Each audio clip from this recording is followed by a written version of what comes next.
그 이름 예수수 22번째 강의를 하겠습니다. 오늘 강의는 마태복음 13장 44절에 하늘의 왕국에 대한 것부터 시작할 건데, 이걸 하기 전에 지난번에 내가 예레미야 강의할 때 그 바벨탑에 대해서 간단히 설명했잖아요. 똑같은 내용을 여기다 내가 실어놨습니다. 그래서 여러분들이 이 화면에 다 보이니까 잘 한번 읽어보시면 굉장히 도움이 될 겁니다. 그러니까 이 바벨탑, 바벨론, 이게 전부 다 같은 어원적이고 같은 맥락에서 이거 진행되는 겁니다. 그래서 그 계시록에 보면 저 큰 도시 바벨론이 무너졌다 이런 표현이 있잖아요. 그는 뭐냐면 세상 문화, 세상 경제, 세상 정치, 한마디로 사탄의 왕국이 무너졌다 이 말이거든요. 인본주의가 무너지고 예수 없는 세상, 예수 그리스도 없는 세상, 예수 그리스도를 부정하는 조직, 제도, 그런 것이 무너졌다는 뜻이거든요. 그래서 역사는 해 아래 새 것이 없다고 반복되는 겁니다. 그래서 여러분들 이걸 잘 한번 읽어보시고, 그 에레미야 강의에서도 제가 자세히 이거 말씀드렸는데 이거 한번 자세히 읽어보시기 바랍니다. 그래서 내가 여기서 이것만 얘기하고 넘어갈게요. 그러므로 그것의 이름이 바벨이라고 부르고 있으니 그 까닭은 주님께서 거기서 온 땅의 나라 말을 혼동시키기 때문이다. 그렇게 바빌론 이게 전부 다 뭐냐면 혼란, 혼동, 어지러움 이런 개념이에요. 그러니까 주님과 우리와의 관계가 깨지면 거기서부터 혼란이 일어나는 거예요. 그리고 거기에서부터 주님께서 그들을 모든 지표면 위에 널리 뿔뿔이 흩으셨다. 바벨탑은 사람들이 하늘로 올라가기 위해 건축된 것이 아니라 신이 내려오게 하기 위해 건축된 것이다. 이것은 땅에다 하늘을 건립하려는 것이다. 신이 계신 곳이 하늘이기 때문이다. 즉 다시 말하면 하늘과 땅의 위치를 바뀌게 하려는 것이다. 사람의 힘으로 하나님의 질서를 거꾸로 뒤집으려는 영적 교만의 극치이다. 오늘 우리도 하나님의 절대 주권을 도전하는 자는 이와 같다.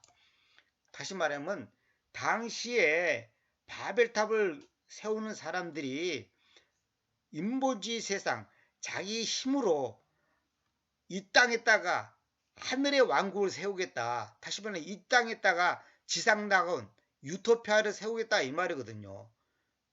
왜? 천지를 창조하신 신이시여. 이제 그 사람들이 개념입니다. 그 사람들이 믿는 어떤 신이 있단 말이에요. 내려와가지고 여기에서 우리가 영원히 행복하게 사는 세상을 만들기를 원합니다. 그래서 옛날에 저는 그 바벨탑에 하늘로 올라가는 것에만 목적이 둔 줄 알았더니 사실은 그 하늘에 있는 신을 그 사람들 개념에서 이제 신이 하늘에 막연히 있다고 그렇게 그냥 믿고 있는 거예요. 땅으로 내려와서 이 땅에서 이 지구에서 영원한 세계를 만들자는 거예요. 근데 하나님께서 아담과 하와를 창조했을 때 에덴 동산을 먼저 만들었잖아요. 에덴 동산이 아니라 에덴 정원. 앞으로 에덴 정원이라고 하시기 바랍니다. 에덴 정원을 만드는데 원래 하나님은 이 지구라고 하는 별에다가 당신의 왕국을 세워가지고 하나님께서 직접 통치하시는 그야말로 지상낙원, 그야말로 영원한 유토피아를 만들기는 것이 하나님의 계획이었어요. 근데 인간이 갖고 있는 그 자유의지가 사탄의 꼬임에 넘어가가지고 그것이 깨졌잖아요. 무너졌잖아요. 그러니까 그 다음에 이제 구원 사역이 하나님께서 이루어졌는데, 그래서 이 모조품 왕국, 거짓 왕국, 가짜 왕국, 쉽게 말해서 가짜 평화, 가짜 행복, 가짜 안식, 이걸 마귀는 이따 만들려고 한단 말이에요. 그런데 여기 이제 나중에 여러분들이 이거 이제 이 화면을 자세히 한번 읽어보시고 제 강의를 들으면 더 이해가 갈 겁니다. 지난번에 했던 그 예레미야 강의에서도 이제 제가 자세히 말씀드렸는데, 이거는 이제 앞으로 성경 제가 나올 때 이걸 좀 브로그로 주석으로 다 올려주려고 합니다.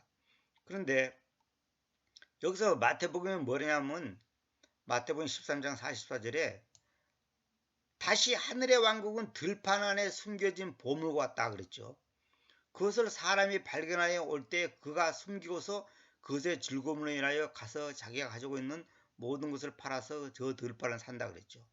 근데 마귀는 우리 보고 어떻게 하라 그러냐면 하늘의 왕국의 가짜 왕국, 다시 말하면 가짜 낙원을 만든단 말이에요. 그래서 그 사람들은 뭐냐 하면 성경은 뭐라 그러냐면 자기가 가지고 있는 것을 다 팔아가지고 그 들판을 사가지고 숨겨진 보물을 가지게 하는 것이 하나님의 뜻인데, 여기서 숨겨진 보물이 누구냐 하면 예수 그리스도를 말한 겁니다. 이게 전부 다 비유적인 거예요. 그러니까 성경에 있는 모든 사복음서에 있는 비유 사건은 뭐냐면 영원히 감춰져 있는 그 하나님의 그 창조의 신비, 또 인간에게 원하는 하나님의 뜻, 이것을 갖다가 비유를 들어서 그걸 풀어주는 거예요. 풀어주는 거. 다시 말하면 영원한 세계의 그 비밀, 그 신비, 그 숨겨진 사실을 이해하기 쉽게 풀어주는 거예요. 그걸. 그런데 아까 그 바벨탑 얘기를 했듯이 마귀는 이 땅에다가 왕국을 세우겠다는 거예요. 근데 주님은 그게 아니고 이 땅은 이미 죄로 인해서 끝났다. 진정한 왕국, 진정한 행복, 안식처 될 수 없다. 그래서 진짜 안식처를 가기 위해서는 모든 것을 팔아서 그 들판 속에 숨겨져 있는 보물을 가져야 된다는 거죠. 보통 이제 밭이라 된다. 이 필들은 이 밭이라는 말보다도 이 들판이라고 하는 게 좋습니다. 물론 이제 들판에가 밭이 있는 거죠. 그래서 여기 내가 말씀드릴게요. 하늘의 왕국은, 이 말은 뭐냐면 성경에서는 하나님의 왕국이 있고 하늘의 왕국이 있어요. 그걸 이제 이분법으로 분리시켜서 말하는 사람이 있고, 또 이제 같은 말이다, 하늘의 왕국이나 하나님의 왕국이나 같은 말이라고 이제 말한 분도 계시는데, 제가 성경을 보니까 분리적인 의미도 있고 같은 의미도 있어요. 제가 그 전부 찾아봤거든. 비교를 해보니까요. 그 개념이. 그러니까 유대인들은 뭐냐면 하늘 그러면 뭐냐면 하나님 이렇게 생각하는 거예요. 유대인들은. 그럼 마태복음이 누구한테 쓰여 있습니까? 유대인들에게 쓰여졌거든요. 하늘 그러면 하나님 이렇게 개념이 그렇게 돼 있어요. 유대인들은. 그러니까 하늘의 왕국 이 말은 하나님의 왕국 이 말이랑 같은 말이에요. 사실은 그게 개념이. 단지 이제 대상자에 따라서 하늘의 왕국 하다가 또 하나님의 왕국 이렇게 하는데, 우리는 개성에는 하나님 나라, 하늘나라 이렇게 됐죠. 이 나라라고 번역된 것은 완전히 잘못된 겁니다. 절대 나라라고 번역하면 안 됩니다. 이 킹덤이란 말은 왕이 절대 권력을 갖고 왕이 통치하는 나라, 국가를 갖다가 킹덤이라고 그러지, 뭐 민주주의 국회에서 뭐 하고 뭐 이런 거는 아니에요. 그러니까 이거 반드시 왕국이라 해야 됩니다. 그래서 여과정들이 왕국회관이라고 하니까 이 개신교에서는 뭐냐면 왕국이란 말을 자꾸 쓰면 마치 여호와증인들의 말에 동의하는 것 같아가지고 이 나라라고 이제 바꿔서 표현하고 그러는데, 사실 왕국이 맞는 말입니다. 하늘의 왕국은 들판 안에 숨겨진 보물 같다. 하늘의 왕국이 그렇다는 거예요. 이 말은 뭐냐면 천당이라는 것은, 더 쉽게 말하면 구원이라는 것은, 영원한 세계라는 것은 뭐냐? 숨겨진 보물 같다는 거예요. 그것을 사람이 발견하여 올 때 그가 숨기고서 그것의 즐거움으로 인하여 가서 자기가 가지고 있는 모든 것을 팔아서 저 들판을 산다. 그러니까 그 들판 안에 보물이 있는지 없는지 그 들판 주인은 몰라요. 그 모르니까 여기다 내가 설명을 써놨죠. 당시 사람들은 잦은 전쟁으로 인해 피난을 갈 때에 보물을 들판에 숨기곤 하였다. 그래서 주인이 영영 돌아오지 못하는 경우가 있어서 들판을 갈던 사람이 숨겨진 보물을 발견하고서 그 밭을 샀었다. 그러니까 뭐냐면 전쟁이 일어나니까 주인이 피난을 간단 말이에요. 그 피난 가고 죽을 수도 있고, 뭐랄까 그냥 어떻게 그냥 병들 수도 있고 뭐 여러 가지 상황이 벌어질 수 있잖아요. 그래서 그 주인이 영영 못 돌아오는 경우가 있습니다. 그렇다고 해서 내가 그 땅을 내 마음대로 가질 수가 없어요. 그래서 들판을 갈던 그 주인집에 그 말하면 하인이 밭을 가다가 뭔 소리가 나길래 보니까 보물이 들어있는 거예요. 이건 아무것도 모르는 거예요. 아무도 모르는 거야. 그래서 나중에 그 주인이 올 때, 또는 주인이 못 오더라도 다른 이제 그 말하면 권리를 갖고 있는 사람한테 들판을 살짝 사는 거예요. 그 밭을 저한테 팠어요. 주인도 없는데 내가 농사 짓고 살겠습니다. 그러면 사람들이 그래? 그래가지고 산단 말이에요. 그러나 이 보물을 발견한 사람 입장에서는 너무 반가워하고 행복한단 말이에요. 그래서 여기 나오잖아요. 즐거움으로 인하여 가서 자기가 가지고 있는 모든 것을 팔아서 절 더 산다. 이건 뭐냐면 이 사람이 돈이 많은 사람 아니잖아요. 그러니까 하여튼 그 들판을 사기 위해서는 모든 걸 팔아서 저 들판을 산다는 거예요. 이게 굉장히 중요한 영적인 의미가 있습니다. 우리의 신앙생활이 어떠해야 된다는 것, 우리 태도가 어떠해야 되는 것을 보여주는 거예요. 신앙생활은요, 부업이 아니에요. 교양 삼아서 하는 게 아니에요. 모든 것을 쏟아내야 돼요. 모든 지정의 언행, 모든 것을 쏟아내야 돼. 다시 말하면 우리의 삶 전체를 예수를 발견하면, 예수 그리스도를 발견하면 우리의 삶 전체를 바치는 거예요. 무슨 뭐 필요하니까 하나님을 믿고 하나님과 세상 사이에서 양다리 걸치는 그런 게 아니에요. 이거 굉장히 중요한 의미입니다. 그러니까 신앙생활을 어떻게 해야 되는가, 크리스찬의 삶의 태도는 어떠해야 되는가를 한마디로 보여주고 있는 거예요. 모든 것을 팔아서 들판을 사는 거예요. 모든 내 삶의 모든 것을 쏟아서 예수 그리스도를 나의 주인으로, 나의 삶의 생명의 주인으로 모셔드리고 그분 앞에 올인하는 거예요. 올인한다는 말 들어봤죠? 전부가 들어간다고 말이에요. all in. 모든 것을 쏟아붓는 거예요. 그런데 전에도 내가 말씀드렸지만 우리 후손들이 잘 먹고 잘 살기 위해서 재산을 물려주고 그 사람이 예수를 믿든지 안 믿든지 관심도 없고 자녀들이 잘 먹고 잘 사는 데나 관심 있다면 그 사람은 진정한 크리스찬이라고 볼 수가 없어요.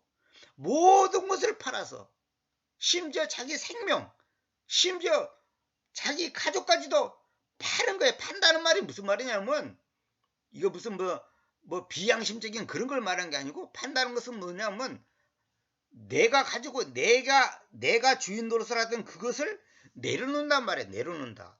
베드로 보고 주님께서 뭐라 했어? 네가 나를 위해서 죽을 수 있냐 그러니까 죽을 수 있다 그러잖아요. 죽을 수 있다 그때 뭐냐면 너의 생명을 내려놓을 수 있는 레이다운 내려놓을 수 있냐 이 말이에요. 내려놓다는 말은 뭐예요? 내 권리를 포기한다는 거죠. 그거예요. 한마디로 주인이 바뀌는 거예요. 내가 주인인데 이제는 내 돈, 내 지식, 내 건강, 내 인생, 내 시간 없어요. 내 거에 없단 말이에요. 지난번에 말한 것처럼 저도 요즘에 계속 그런 묵상하는데 우리는 순간순간 살아가는 거예요. 그래서 우리가 밥을 먹는다 합시다. 엄청나게 맛있는 음식을 먹는다 합시다. 그 순간이에요.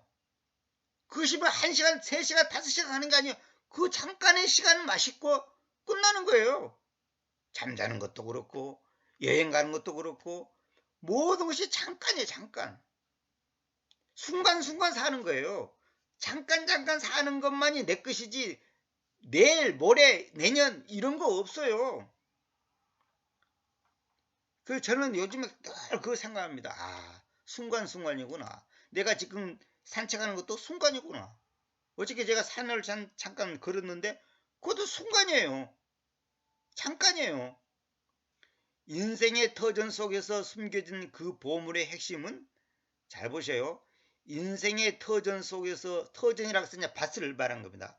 인생의 터전 속에서 숨겨진 그 보물의 핵심은 십자가와 부활이다. 그렇죠? 십자가는 대속이라는 이름의 기쁨을 준다. 대속. 십자가 가져다 주는 게 뭐예요? 대속. 대신 죄값을 치르는 거. 그게 십자가잖아요. 그다음 부활은 뭐냐? 영생이라는 이름의 생명의 신비를 준다. 영생이라는 이름. 그러니까 부활이 없는 데는 영생 없어요. 십자가 안에 있는데 부활은 없다. 꽝이에요. 왜? 대속이라는 기쁨을 줬지만 영생이 없어. 죄산 받았지만 끝나버린 거야. 무슨 말이냐면 부활이 없다면 십자가도 미완성이에요. 십자가가 없는 부활 없어요. 십자가와 부활은 보물의 핵심이란 말이에요. 핵심. 그 들판에 감춰진 그 숨겨진 보물의 핵심이 뭐냐? 십자가 부활이에요. 그럼 십자가 부활을 하신 분이 누구예요? 예수 그리스도죠. 그래서 성경의 주인공은 예수 그리스도. 그분이 우리의 하나님이요, 절대자요, 창조자요, 영원한 주인이란 말이에요. 자, 이것만 알아도요, 이것만 눈 떠도 이것만이 아니라 이것이 사실 기독교의 전부예요. 십자가와 부활. 십자가만 강조도 안 되고 부활만 강조도 안 돼. 십자가 없는 부활 의미 없어. 부활이 없는 십자가 아무 소용 없어. 마치 우리가 걸음을 건너면 오른발 왼발 같고, 자전거 같으면 앞바퀴 뒷바퀴가 같고, 새 같으면 오른쪽 왼쪽 날개와 같은 거예요. 이 밭을 사기, 이 숨겨진 보물을 가지기 위해서 모든 것을 판단 말이에요. 그러면 뭐 우리가 뭐 행위권이냐 이렇게 말하는 게 아니고, 그 보물을 발견했다고 하잖아. 보물을. 발견이 뭐예요? 예수 그리스도, 그분이 진정한 내 생명의 주인이고 보물이구나. 그걸 발견하면 거기다 내 삶을 올인해야 된다 그러면 올인. 응? 여러분 보세요. 숨겨진 보물을 발견해놓고 아이 너무 비싸네. 그러고 그걸 안 산다면 그게 얼마나 어리석고 바보 같은 짓이냔 말이에요. 제가 그 유튜브에서 우연히 봤는데요. 나는 처음에는 이거 짜고 하는 건가 그랬더니 짜고 하는 게 아니더라고요. 외국에서 있는 분인데 그 버려진 땅 있잖아요. 사람들이 안 살고 이렇게 그 갯벌이라든지 저 모래사장이라든지 아니면 이 뭐 들판에 그냥 별로 사람들이 농사도 안 짓는 그런 땅 있잖아요. 거기를 금속 탐지기로 한 달이고 두 달이고 1년이고 2년이고 계속 그 금속 탐지기로 가지고 저 땅을 이제 그 기계를 대면서 다니는 분이 있어요. 그러다가 이분이 한 달 만에 발견할 수도 있고 1년 만에 발견할 수도 있는데 이제 그 실제로 카메라로 이제 그 실제 장면을 찍어서 보여주는데 어떤 사람에서 금팔찌라든지 아주 귀한 보석이 박힌 어떤 그 기금속이라든가 이런 것을 잃어버린 경우가 있단 말이에요. 잃어버린 경우가 있다는 거예요. 여러 가지 이유로 전쟁이든 뭐 홍수든 뭐 무슨 사건으로 잃어버린 경우가 있다는 거예요. 근데 그것이 그냥 깊이 박혀갖고 그냥 완전히 흙과 이런 뭐랄까요, 이 풀 같은데 이제 완전히 그냥 이렇게 쌓여져 있는 거예요. 그래서 이 사람이 이제 삐삐삐 소리가 나면 이제 그 갈고리를 그냥 캐는 거예요. 그거 하나 캐면 자기가 1년 동안 다닌 것은 아무것도 아니에요. 그보다 10배, 20배의 가치가 나오는 거예요. 근데 그분이 그게 자주 캐지는 않죠. 가끔 캔다는 거예요. 또 해수자 같은 데는 금반지라든지 시계 같은 게 이제 있다는 거예요. 그리고 그분은 그걸로 먹고 사는 거예요. 그래서 내가 그걸 보고 야, 이 비유가 딱 생각나는 거예요. 숨겨진 보물이구나. 그분은 벌써 그걸 아는 게 자기 노력이 헛되지 않다는 것을 확신하고 하는 거예요. 실제로 그걸 발견하는 걸 보니까 와, 엄청난 가격의 보석이 나오는 그런 주인이 없는 거예요. 그건 불법도 아니고 무슨 뭐 양심을 속이는 것도 아니에요. 그거는 한마디로 그냥 땅속에 10년 전인지 100년 전인지 모르지만 숨겨져 있는 것을 발견하는 것뿐이에요. 그러나 그거 하나를 발견하기 위해서 그 사람은 몇 달, 심지어 몇 년을 그렇게 하고 다니는 거예요. 그러다 그거 하나만 발견하면 엄청난 소득을 얻는 거예요. 그 사람은 이제 경제적인 것 때문에 그런데 예수스 그분이 얼마짜리 내가 얼마짜리 예수스가 얼마짜리인가 그 당신은 얼마짜리 인생인가 그 제목을 갖고 내가 설교한 게 있어요. 한 2년 전인가 3년 전인가 설교한 게 있는데 얼마짜리 인생인가. 우리 인생은요 예수짜리 인생이에요. 예수짜리. 그래서 100만 불짜리? 1000만 불짜리? 아니요. 예수수짜리. 다시 말하면 예수님을 주고 산 인생이란 말이에요. 다시 말하면 예수님 그분이 내 대신 죽으셨단 말이에요. 그러니까 예수님짜리지. 나라는 존재가 100억짜리 1000억짜리가 아니라 예수님짜리 인생이단 말이야. 그 예수님짜리 인생이 어떻게 살아야 되겠어요? 예수님짜리 인생은 예수님짜리 인생에 걸맞게 살아야 되는데 한 1억짜리 아니면 뭐 어느 회사 사장짜리 이 정도밖에 안 되는 거야. 그렇게 살아서는 안 되는 거예요. 그러니까 십자가와 부활이라고 하는 이 보물을 발견한 사람이, 다시 말하면 예수 그리스도를 발견한 사람은 내 인생의 모든 것을 올인한단 말이에요. 올인. 전부를 드린단 말이에요. 그래서 이거 이런 말 있죠. 저도 이걸 요즘에 깨닫고 너무 참 놀라웠는데, 그러니까 성경은 우연히 없어요. 봐봐요. 마태복음 13장 52절. 그때 그분께서 그들에게로 말씀하셨다. 그러므로 하늘의 왕국애로 교훈받아 있는 하나님의 하늘의 왕국애로 교훈받아 있는 서기관마다 새 것들과 옛 것들을 자기 보물에서 가지고 나아오는 집주인으로 있는 사람과 같다 그랬죠. 근데 여기 저도 옛날에 한번 이게 좀 궁금했어요. 왜 서기관이라 했을까? 뭐 다른 그 직책을 가진 사람을 들을 수 있는데 왜 서기관이라 했을까? 그 조금 궁금했어요. 사실 이번에 이게 풀어졌습니다. 이게 뭐냐면 서기관이란 말은 뭐냐면 서기관이 말 그대로 저 성경을 기록하는 사람들은, 여기서 저 서기관은 성경을 기록하는 사람들을 보고 말한 거거든요. 율법학자나 직무자, 다시 말하면 제사장도 아닌 서기관이라고 지칭하는 것은 생명책에 기록된 자를 가리킨다. 여기서 서기관이 뭐냐? 크리스찬을 말한 거단 말이야. 크리스찬. 야, 이걸 보고 내가 깜짝 놀랐어요. 그래서 아까 말한 것처럼 숨겨진 보물이 뭐예요? 예수 그리스도예요. 모든 것을 판다. 내 인생 전체를 바친다 이 말이에요. 그걸 보고 말한 거거든요. 그리고 어떤 분이 말한 것처럼 인생 전체를 바칠 만한 가치가 있는 것은 그러니까 내 인생 전체를 바칠 만한 가치가 있는 것 외에는 별볼 없다는 거예요. 별볼 없는 거예요. 뭐 해외여행을 다니고 무슨 뭐 장관이 되고 국회의원 되고 대통령 되고 뭐 별짓 다 해도 내 인생을 바칠 만한 가치가 있는 거 아닌 것은 그 잠깐 있다가 맛있는 거 먹고 그냥 화장실 가는 그 정도밖에 안 되는 거예요. 그 사실 그거 별거 아닌 거예요. 그래서 여기 보면 그 기록은 예수가 바로 그리스도 곧 하나님의 아들이라고 반응하는 자에게서 발현될 수 있음을 강조하는 것이다. 그러니까 왜 율법학자나 제사장, 직무자라고 말하지 않고 서기관만이라고 말했냐? 서기관이 뭐냐? 말씀을 기록하는 사람이거든요. 우리가 하나님 앞에서 영적으로는 서기관이다는 거예요. 서기관. 우리가. 근데 그 당시의 서기관은 물론 주님을 대적하고 이제 반항했지만은 여기 크리스찬을 상징한다는 거예요. 크리스찬. 다시 말하면 우리의 이름이 생명책에 기록된 걸 말한 거잖아요. 그게 생명책에 기록된 자가 바로 서기관이라는 거야. 야, 이런 영적인 깊은 뜻이 있는 거예요. 그래서 그 서기관이 새 것들과 새 유언을 말한 겁니다.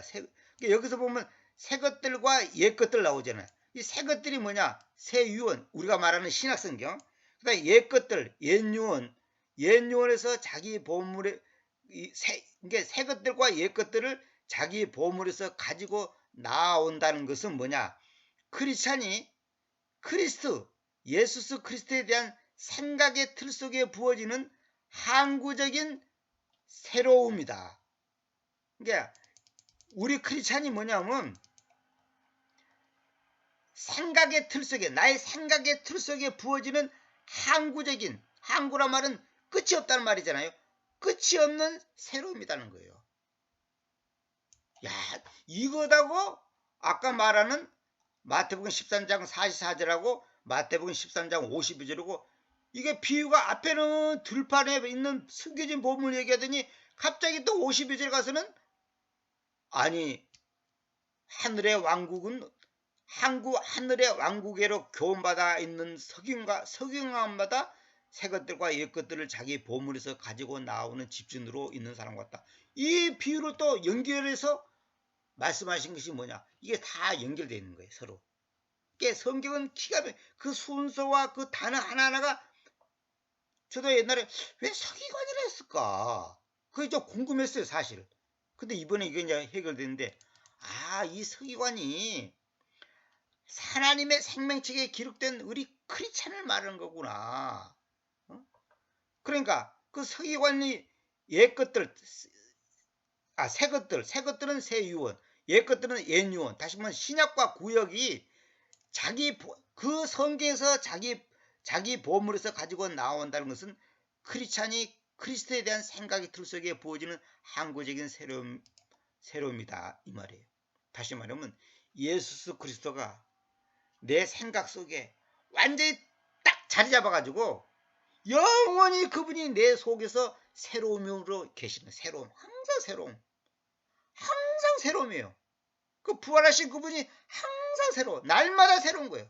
날마다 새로운 거예요. 그래서 내가 이제 이따가 로마서 보여드릴게요.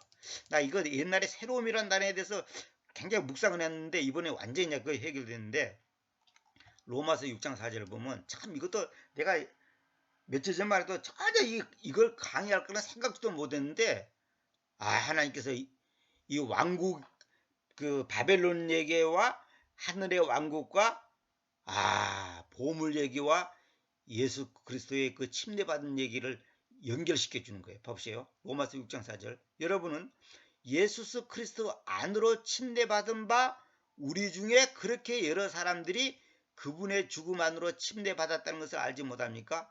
제가 옛날에 강의한 것 중에 죽음 안으로 침례받는다는 것은 무엇인가, 그것을 한 6번인가 7번 강의한 게 있어요. 그거 굉장히 중요한 강의거든요. 그러니까 예수 그리스도 안으로 침례받은 바 이 말은 뭐냐면, 여기 영어 이것 때문에 내가 살려주려고 그런 거예요. 영어로 뭐냐면 여기 S 있죠. S란 것은 뭐냐면 이 앞에 말을 이렇게 일종의 수식하는 뭐 관사는 아니지만 관계사는 아니지만 약간은 그런 뉘앙스를 갖고 있는 거예요. 그러니까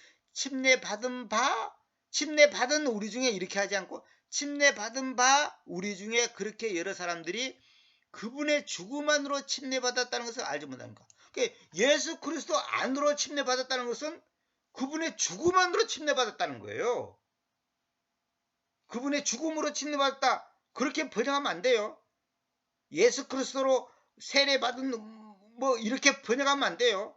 예수 그리스도로 안으로 침례받았다는 말은 뭐냐면 그분의 죽음 안으로 침례받았다는 거예요. 왜 그분의 생명 안으로 하지 않고 죽음 안으로 했을까? 죽어야지 부활이 있거든. 그러니까 죽음 안으로 침례받아야지 그 다음에 부활이라는 복을 얻는 거예요. 안 죽고, 다시 말하면 십자가 없는 부활은 없다니까. 죽어야 되는 거예요. 죽어. 그 성경은 죽으라는 거예요. 우리 보고. 그러므로 우리가 죽음 안으로의 침례에 의해서 그분과 함께 매장되어 있습니다.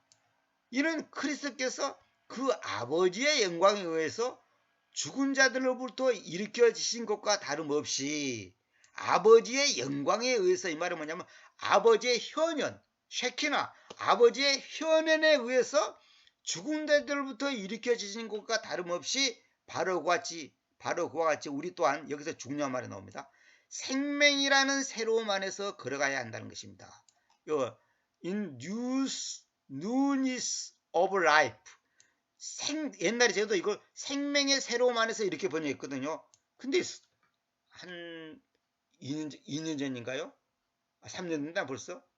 성경을 다시 보는데 생명의 새로움을 했다고 해서 완전히 틀렸다고는 말할 수 없지만은 이 깊은 뜻이 생명이라는 새로움이구나. 그러니까 생명과 새로움이 같은 말이야. 그래서 여기 보세요. 여기 나오죠. 부활은 영생이라는 이름의 생명의 신비를 준다 그랬죠. 생명의 신비를 준다 그랬죠. 자, 봅시다. 그래, 여기서 보면 생명이라는 새로움 안에서 걸어간다 이 말은 뭐냐면, 아까도 말씀드렸죠. 죽음 안으로 침례받으면 죽은 자들로부터 우리가 부활이라고 하는 복을 받게 되어 있는 거예요. 그러니까 죽음 안으로 침례 안 받은 사람은 부활 없어요. 절대 부활 없어요. 죽음 안으로 침례가 뭐냐? 이거 나오잖아요. 예수 그리스도 안으로 침례받은 것이 그분의 죽음 안으로 침례받았다는 것을 알지 못합니까? 같은 말이다 이 말이에요. 그러니까 그분의 죽음 안으로 침례를 받지 않은 사람은 부활이라고 하는 그 복을 받을 수가 없는 거예요. 부활이라는 그 생명을 받을 수가 없는 거예요. 여기 나오잖아요. 항구적인 생명, 항구적인 새로움, 항구적인 새로움, 항구적인 새로움이다면 항구적인 새로움이 뭐예요? 영생이지. 생명이다. 생명. 이게 생명이라는 새로움. 이게 생명과 새로움과 부활 이거 다 같은 말이에요. 생명이라는 새로움 안에서 걸어야 한다는 것이에요. 그러니까 내가 부활을 믿는다는 사람이 부활 신앙을 가졌다는 사람이 생명이라는 새로움 누구 생명? 예수의 생명이라는 그 새로움 안에서 걸어가지 않으면서 아 나는 부활을 믿어 나는 예수님이 부활하는 거 나도 알아 나도 믿어 다 가짜예요. 그런 지식이고 하나의 교리지 실제가 아니단 말이에요. 실제가 아니단 말이에요. 실제가 아닌 것은 아무 의미가 없는 거예요. 삶으로 열매로서 나타나지 않는 것은 아무 의미가 없는 거예요. 그게 파리새인이에요. 그것이 외식자고 한마디로 종교인이다 이 말이에요. 가짜 신자다 이 말이에요. 나무는 열매를 보고 판단하는 거예요. 열매가 없으면 그건 깡이에요. 아무것도 아니에요. 그 개혁성경은 뭐라 되냐면 새 생명 가운데서 이렇게 나오죠. 새 생명 가운데서 이렇게 하면 안 됩니다. 새 생명이 아니고 new life가 아니고 newness of life. 생명의 새로움. 다른 번역대로 보면 생명의 새로움 이렇게 번역되어 있어요. 저도 옛날 사실 그렇게 했어요. 근데 한 2년 전인가 3년 전에 이걸 주님께서 가르쳐 줬어요. 생명이라는 새로움. 생명이 새로움이란 말이에요. 생명 이꼴의 새로움. 날마다 새로움을 사는 거예요. 그 아까 이거 나왔죠. 여기는 써놨잖아요. 항구적인 새로움. 예수 크리스찬이라는 것은 뭐냐? 크리스트에 대한 주님에 대한 하나님에 대한 생각의 틀 속에 부어지는 항구적인 새로움이라는 거예요. 나의 인생 자체가 항상 새롭다는 거예요. 날마다 새로워지는 거예요. 성경에 그런 표현이 있잖아요. 그런 거 다 구절을 얘기하려면 끝이 없고 날마다 새로운 거예요. 내 삶이 날마다 새로운 거예요. 그러니까 순간순간 사는 거고 순간순간 새로운 거예요. 보세요. 10초 전에 내가 숨을 쉬었잖아요. 또 10초 전에 숨 쉰 것이 또 10초 후에 또 숨을 쉬잖아요. 그러면 날마다 순간순간 새로운 거예요. 순간순간. 그 새로움이 계속 되는 거예요. 근데 이 육체는 그 새로움이 끝이 있어요. 그러나 우리의 혼은 영원히 가는 거예요. 근데 영원히 가는데 어떤 새로움이냐? 마귀가 가져주는 생명으로 새로운 거냐? 예수 그리스도가 가져다주는 그 생명으로 새로운 거냐? 그 차이죠. 어떤 생명으로 새로웠냐 이거예요. 그렇게 되려면 반드시 그분의 죽음만으로 침례받아야 된다는 거예요. 그런 사람만이 죽은 자들로부터 일으켜진 세워진 이 부활의 복을 받는 거예요. 죽음만으로 침례 안 받으면서 부활했대. 부활을 안 돼. 나도 부활 믿어. 예수가 부활하는 거 나도 믿어. 나도 알아. 그거 모르는 사람이 어디 갔고 그걸 부정하는 사람이 또 어디 있겠어요. 근데 실제로는 부활하신 그 주님을 만난 사람은 극소수입니다. 부활하신 그 주님을 만났는지 안 만났는지 아는 방법은 간단해요. 생명이라는 새로움 안에서 걸어가냐 안 걸어가냐. 다시 말하면 예수 그리스도 그분을 숨겨진 보물이신 그분을 발견했다면 그분 앞에 내가 올인하고 있느냐 올인하고 있지 않느냐. 그분 한 분만으로 내가 만족하고 기쁘고 감사하는 삶을 살고 있냐 없냐 이거예요. 여러분 교리를 아는 걸 가지고 여러분들이 진짜 신자인지 가짜 신자인지 판가름하는 거 아니에요. 새 생명 가운데서 이게 아니고 생명이라는 새로움 반드시 이렇게 번역해야 됩니다. 근데 여기는 설명서 나있죠. 죽음만으로 침례받는다는 것은 뭐냐? 자신을 포기하는 완전한 겸손을 경험하는 것. 야고보서에 있죠. 자신을 포기하는 완전한 겸손을 경험함으로써 자신과 죄에 대하여 죽고 하나님의 생명 안으로 들어가는 것을 의미한다. 이것은 사람의 힘으로 되는 것이 아니라 전적으로 하나님께서 하시는 일인데 이러한 죽음의 능력이 자신의 성품과 행동에 충만히 드러나는 것은 거룩한 영께서 크리스트의 죽음의 능력을 부여해 주시는 정도에 따라 달리 나타난다. 그러니까 다시 말하면 하나님께서 우리가 얼만큼 은혜를 쏟아부으냐에 따라서 그 깊이와 넓이가 다르다 이 말이에요. 같은 예수를 믿어도 같이 구원을 받아도 기쁨에 의해서 한 10%만 누리는 사람이 있고 50%, 80%, 90% 누리는 사람이 있단 말이에요. 무슨 말이냐? 우리도 그렇잖아요. 똑같은 음식인데 어떤 사람은 맛이 없다 그래. 어떤 사람들은 엄청나게 맛있다 그래. 어떤 사람은 그냥 뭐 그저 그렇다 그래. 근데 왜 그러냐? 그 사람의 자란 환경, 건강 상태, 지금 심리적인 상태, 기분 이런 거 다 복합적으로 그 영향을 그 음식이 나한테 맛있는지 안 맛있는지 그 미치는 영향이 건강하지 못한 사람은 아무리 맛있는 거 줘도 맛 없어요. 그리고 또 유달리 입맛이 좀 특이하거나 그런 음식을 전혀 접해보지 못한 사람 입장에서는 이상한 거예요. 그래서 우리나라 사람들은 회를 즐겨 하잖아요. 근데 회를 안 먹는 나라에 있는 사람은 그 생고기를 잘라가지고 그걸 먹으라 그러면 그 사람 입장에서는 아주 징그러운 어떤 거다. 징그러운 거. 특히 우리나라 뭡니까? 낙지 같은 거 이런 거 있잖아요. 그런 걸 갖다가 살아야 꿈틀꿈틀한 걸 잘라가지고 먹으라고 외국 사람한테 말하니까 외국 사람이 그냥 기겁을 하고 도망치더라잖아요. 마치 우리가 저 아프리카에 가면 아프리카 사람들이 그 나무 속에 있는 벌레 막 입에다 넣고 그냥 삼키고 씹어 먹고 그러잖아요. 그 귀한 단백질하고. 근데 우리 입장에서는 그 전혀 맛있게 보이지도 않고 뭐랄까 구역질 나는 거단 말이에요. 근데 그 사람 입장에서는 그 고소하고 맛있단 말이에요. 그러니까 같은 예수님을 믿어도 그 깊이와 넓이가 다 달라요. 다 똑같을 수가 없어요. 그러니까 여기서 나오잖아요. 죽음의 능력이 자신의 성품과 행동에 충만히 드러나는 것은 거룩한 영께서 그리스도의 죽음의 능력을 부여해 주시는 정도에 따라 달리 나타난다. 그렇죠? 결국은 하나님의 은혜가 얼마나 미쳤냐에 따라서 그 생명이라는 새로움을 얼마큼 내가 누리고 있냐 이 차이가 있습니다. 결국은 우리의 노력이나 무슨 뭐 열심이나 뭐 지혜 이런 걸로 판가름되는 게 아니다 이 말이에요. 그러니까 늘 말하지만 결국은 하나님의 은혜입니다. 왜냐하면 만일 우리가 그분의 죽음의 모습 안에서 함께 심겨져 왔으면 우리는 또한 그분의 부활의 모습 안에서 있을 것입니다. 그렇죠? 죽음의 모습 안에서 안 심겨졌는데 부활의 모습 안에서 있습니까? 그런 거 없어요.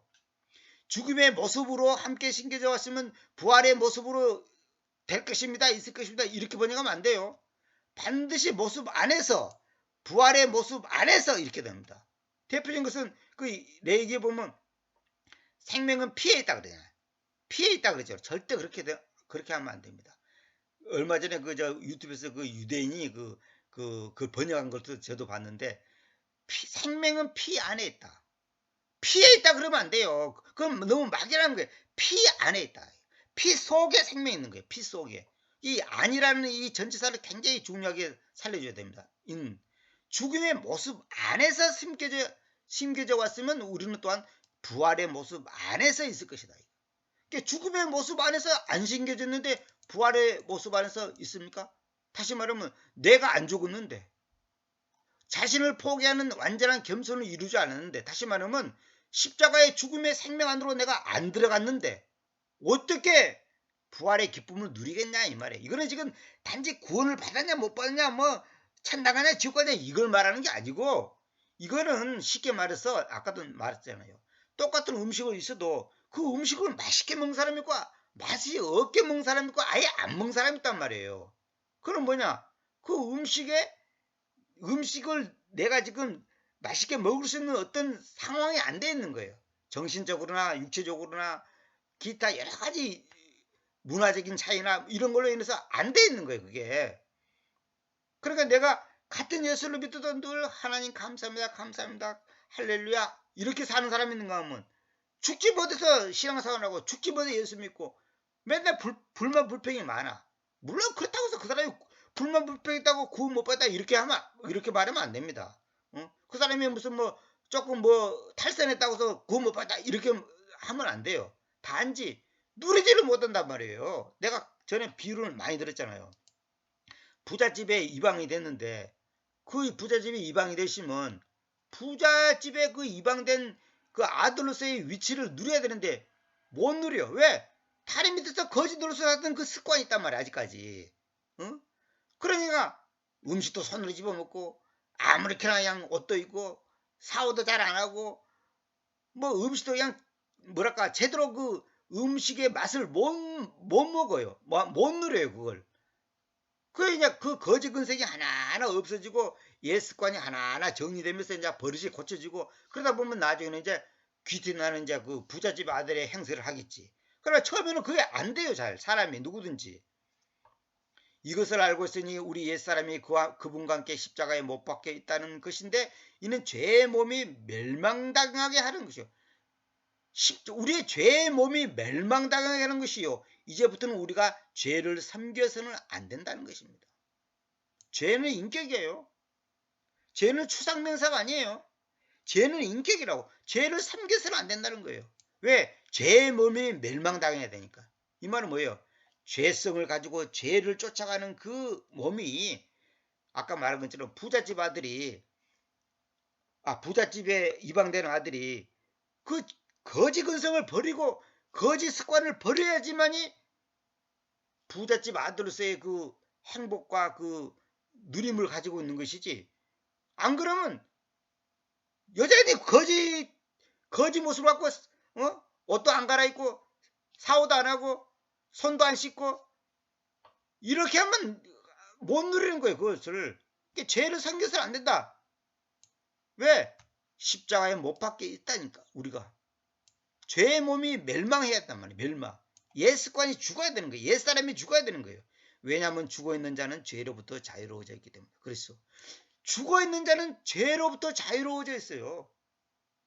죽어있기 때문에. 죽은 사람이 죄 짓습니까? 참 이건 놀라운 말입니다. 이제 만약 우리가 그리스도와 함께 죽어있다면 우리가 또한 그분과 함께 살 것을 믿습니다. 그렇죠. 주님과 함께 죽어있단 말이에요. 근데 그 서남목자 유기서 목사가 설교할 때 그 얘기 많이 하잖아요. 우리가 주님과 함께 죽었다는데 그걸 인정하라는 거야. 죽었다 이거야. 나는 죽었다 이거야. 그걸 인정하라는 거야. 근데 아유 목사님 나는 안 죽었는데 이게 죽었다는 걸 인정하라니까.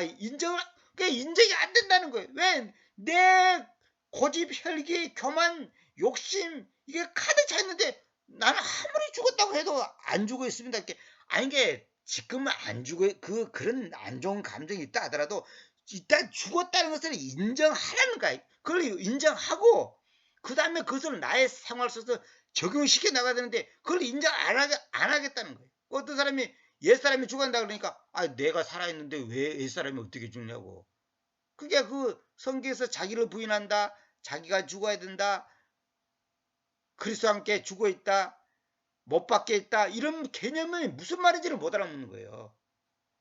그것이 안 되기 때문에 밭에 감추어져 있는 그 보물을 발견하고도 그 보물을 얻기 위해서 자기의 모든 것을 팔지를 않아요. 왜? 그 보물의 가치를 제대로 모르니까.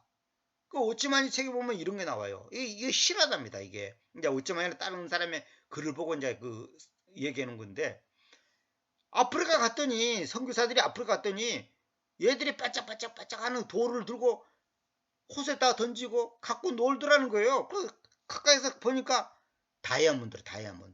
그 영국에서 옛날에 영국 사람들이 그 아프리카 같은데 그 선교사들이 많이 파견하죠. 근데 그 당시 선교사들이 선교도 하지만 사실상 국가로부터 소명을 받았고 있어요. 뭐냐면 거기에 어떤 것이 있는가를 본국에다 다 보고를 합니다.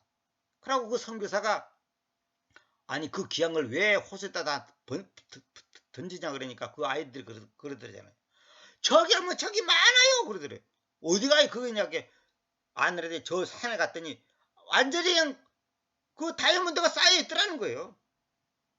그래가지고 본국에다가 긴급히 알렸더니 그 영국에서 이거 실화입니다. 그 산 하나에서 나오는 다이아몬드가 그 당시 시가로 영국 1년 예산의 절반이 나오더래. 절반. 실제로. 그럼 그 아이들은 그 다이아몬드가 얼마나 귀한지를 몰라요. 그러나 이걸 아는 사람은 바로 본국에다 알려고 그냥 본국에서 팀이 와가지고 그걸 이제 개발하는 거예요. 그래서 그 대신 원주민한테 옷 주고 신발 주고 먹고 주고 막 하니까 원주민들은 아이고 이까지 돌덩이가 뭔 가치가 있다고 우리한테 이렇게 잘해주지? 이렇게 한단 말이에요. 그러나 사실은 수만 배 수천만 배 이익을 가지고 이제 가는 거죠. 항구적인 새로움이 부어질 때 옛 것들은 더 이상 옛 것들일 수 없다. 그렇죠. 아니 날마다 새로움이 부어지는데 옛 것은 없던 거예요. 날마다 새롭게. 그래 우리가 성경에서 날마다 새로워진다는 말 있잖아요. 어? 크리스찬들에게 새롭게 부어지는 거룩한 수님의 활동은 모든 것들을 새 것들로 인식하며 새 예루살렘에 참여하게 한다. 참 이거 놀라운 말입니다. 보라 새 것이 돋다. 그런 성경 구절이죠. 우리는 새로운 거예요. 사실 그 구절도 내가 다 인용해서 설명하려 했는데 그렇게 되면 이제 끝이 없기 때문에 내가 그냥 생각나는 대로 속이만 하는데 여러분들이 다 아실 거예요. 우리는 날마다 새로워지는 거예요. 보라 새 것이 돋다. 날마다 숨 쉬듯이 날마다 밥 먹듯이 항구적인 새로움. 이건 뭐예요? 끝이 없는 생명이 부어질 때에 옛 것들은 더 이상 옛 것이 들을 수 없다. 크리스찬들에게 새롭게 부어지는 거룩한 순림의 활동, 홀리고스트, 우리 객석에는 성령이라고 그러죠. 거룩한 순림의 활동은 모든 것들을 새 것들로 인식하며 새 예루살렘에 참여하게 한다. 참 이거 진짜 이거 제가 간단히 적어서 그랬지 이거 너무너무 심오한 말입니다. 이거 로마서 6장 17절. 그러나 하나님께 감사하는데 여러분이 죄의 종들이었으나 여러분은 여러분에게 넘겨주어진 저 교리의 틀을 심장으로부터 마음으로부터 순장해 왔습니다. 옛날에는 죄의 종들이었으나 여러분은 여러분에게 넘겨주어진 저 교리의 틀을 심장으로부터 마음으로부터 순정해 왔습니다. 객성에는 뭐냐면 하나님께 감사하다 너희가 본래 죄의 종이더니 너희에게 전하여 준 바 교훈의 본을 마음으로 순종하지. 교훈의 본이 아니고 이거 잘 보셨어야 돼요. 교훈의 본 정도가 아니라 교리의 틀, 저 교리의 틀. That form of doctrine. 닥트린 이 교리란 말은 뭐냐면 어떤 것의 하나의 원칙, 기둥 역할을 하는 거예요. 기둥. 그래서 예수 그리스도는 하나님의 아들이다. 그게 교리예요. 핵심이에요. 핵심. 예수 그리스도는 창조주다. 그게 교리예요. 근데 그걸 부정하는 사람이 있다니까요. 그러면 끝나는 거지 뭐. 그 교리의 본이라 돼 있죠. 계획성경은. 이렇게 하면 안 됩니다. 저 교리의 틀을 심장으로부터 순장해 왔습니다. 참 이거 놀라운 말입니다. 이것도 사실 조금 전에 강의하기 전에 내가 이 생각이 나왔고 로마서 6장 17절을 더 첨가를 시켰습니다. 사실은. 그러니까 결론은 뭐냐?